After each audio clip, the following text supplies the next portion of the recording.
మహేష్ కుమార్ గౌడ్ గారు దాదాపు 40 ఏళ్ళు ఏ పార్టీ మారకుండా ఒకే పార్టీలో, అందులో దాదాపు 10-15 ఏళ్ళు విద్యార్థి నాయకుడిగా, ఆ తర్వాత 25 ఏళ్ళకు పైగా రాజకీయ నాయకుడిగా ఉన్నారు.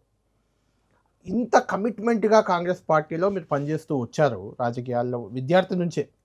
అది మీకు రావాల్సినంత గుర్తింపు రాలేదు అనే దానికి ఏం చెప్తారు? అట్లా ఫీల్ అయ్యారా ఎప్పుడన్నా? రాజకీయాల్లో మనం ఎంత కష్టపడ్డా అదృష్టం అనేది కలిసి రావాలి, టైం కలిసి రావాలి. ఎంతైనా కష్టపడు, ఆవగింజంత అదృష్టం సాతలేందే మనం ముందుకు పోలేం. నేను పాలిటిక్స్కి రావటానికి ఎవరైతే కారకురో డి శ్రీనివాస్ గారు, తర్వాత వారే కొన్ని కారణాల వల్ల అడ్డు తగిలేటువంటి పరిస్థితి వచ్చింది. సార్ రాజకీయాలు సాధారణం. 83లో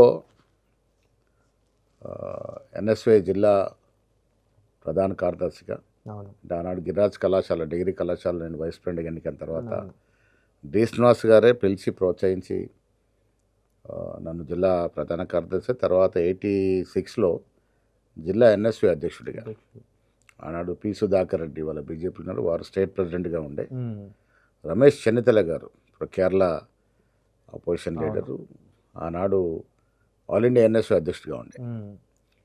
సో శ్రీనివాస్ గారి ప్రోద్బలంతోనే సుధాకర్ రెడ్డి గారు పిలిచి నన్ను జనరల్ సెక్రటరీ, తర్వాత డిస్ట్రిక్ట్ ప్రెసిడెంట్ చేయడం జరిగింది. సో ఎన్ఎస్వై అనేది ఒక కమిట్మెంట్ ఉన్నటువంటి ఆర్గనైజేషన్.